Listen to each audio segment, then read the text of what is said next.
Hey, what's going on, guys? Yesterday I was not feeling very well, so I wasn't able to do a video. And I did find this article yesterday, and I wanted to share it with you guys.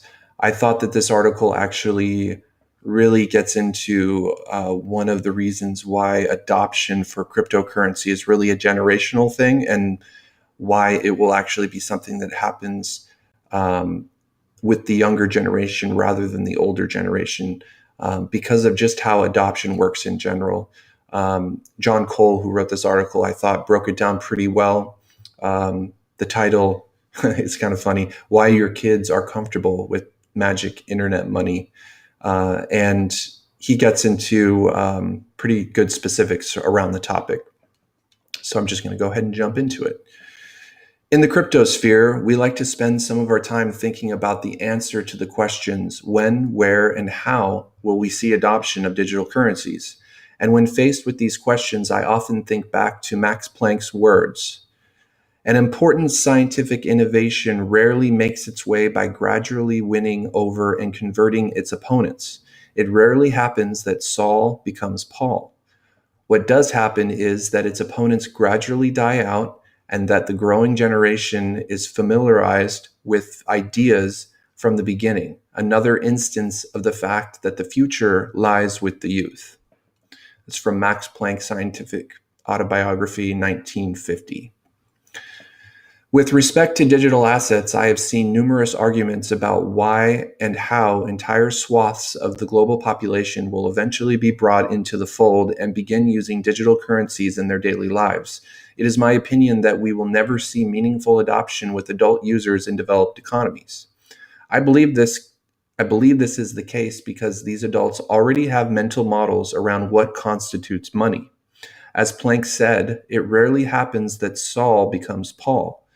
In this case, Saul, cryptocurrencies, is rarely going to become Paul, fiat currencies, for those with well established beliefs about what constitutes money.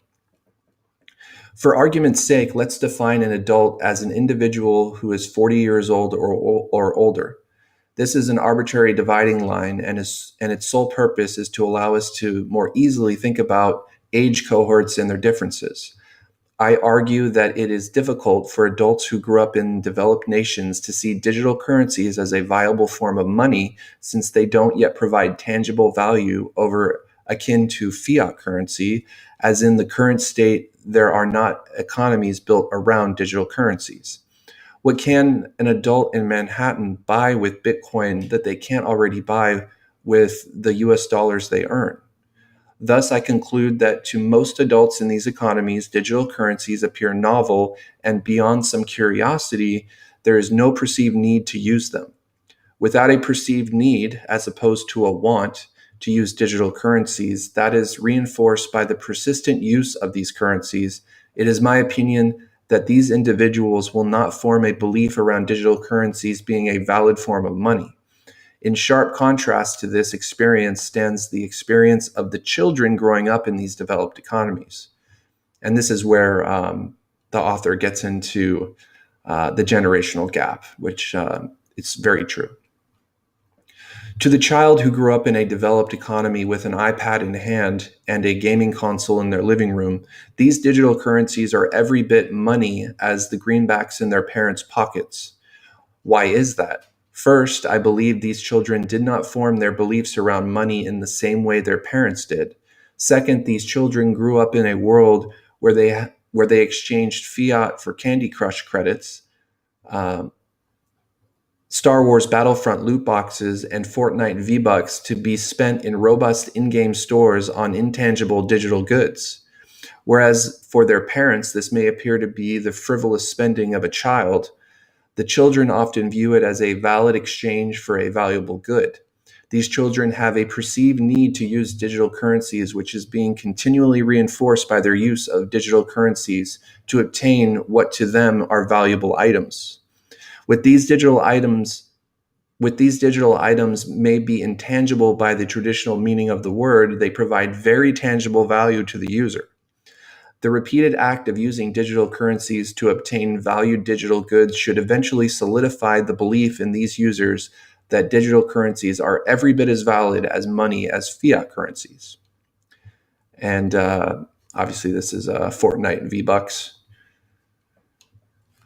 Thus, for the younger generation growing up in developed economies, we need not turn Saul into Paul, as they've been living in a world where the two are effectively the same. While we in the crypto sphere want to flip the proverbial adoption switch in the minds of millions, what is far more likely to occur is that the older proponents opposing digital currencies as money will eventually, quote, die out, and the growing generation will be familiarized with ideas about money from a fresh vantage point, one that allows them to believe something their parents could not.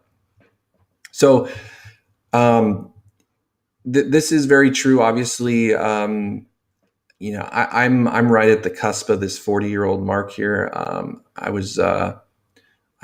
a younger Gen Xer, but I can definitely see, especially for people that grew up, when the internet was already mainstream, especially, with Xbox, PlayStation, using digital currency for video games on mobile now. Obviously, I remember a friend of mine, his kid was buying Smurf berries like crazy for that Smurf game on the iPad a few years ago.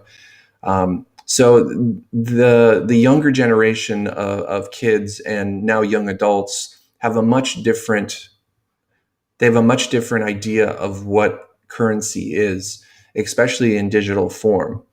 As for the older generation, my parents' generation, especially the baby boomer generation, they have a hard time thinking of money being anything but, even digital money to them is difficult. Back when the internet was first getting started, really going mainstream, there was people thought it was crazy for you to buy stuff online and to use a credit card online or to do banking online.